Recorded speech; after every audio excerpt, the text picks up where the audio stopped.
काँग्रेसमुळे महाविकास आघाडीमध्ये जागा वाटपाचा तिढा अद्यापही कायम असल्याचं पाहायला मिळतंय। मुंबईतील 2 तर सांगली आणि भिवंडीवर काँग्रेसचा दावा असल्याचं पाहायला मिळतंय। तर कोल्हापूरची जागा महाविकास आघाडीची तर एका पक्षाची नाही असं देखील समोर आलेलं आहे। तर काँग्रेसच्या भूमिकेमुळे जागा वाटपाचा मोठा पेच निर्माण झालाय। तर आता काँग्रेस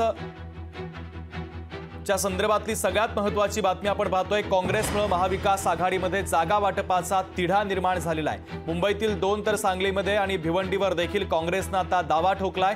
तर कोल्हापूरची जागा महाविकास आघाडीची आहे, ती एका पक्षाची नाही असं देखील त्यांनी म्हटलेलं आहे। या संदर्भातला लोकशाहीचा एक खास रिपोर्ट पहा।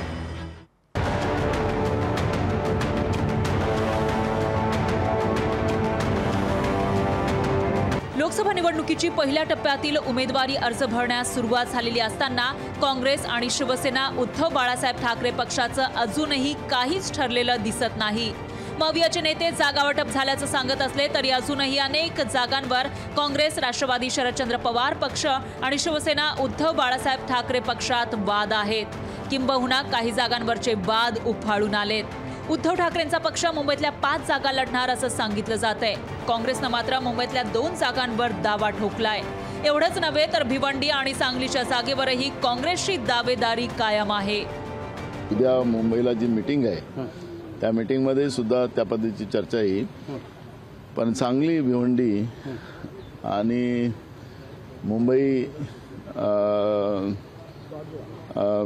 जी आहे, जे एकनाथ गायकवाड आमच्या तिथून निवडून आले होते, ती जागा, त्या जागेवर आमचा दावा अजूनही आहे। कोल्हापूरची जागा ही कोणत्या एका पक्षाची नसून छत्रपती शाहू महाराज तिन्ही पक्षाचे सामायिक उमेदवार असतील असंही नाना पटोले सांगायला विसरले नाही।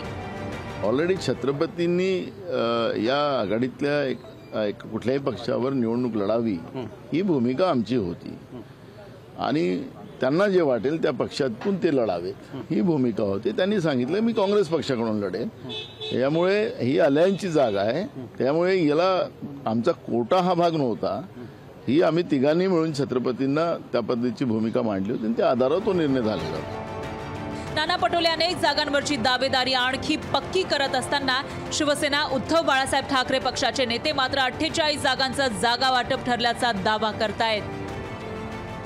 इंडिया आघाडीच्या तिन्ही पक्षांमध्ये चांगल्या पद्धतीने जो सुसंवाद आहे आणि त्यामुळे महाराष्ट्रातल्या 48 जागांपैकी जवळजवळ बहुतेक जागांवरचा एकमत आता होत चाललेलं आहे। तर ते 1-2 जागा चर्चेसाठी आहेत, परंतु त्यावर सुद्धा तोडगा निघेल।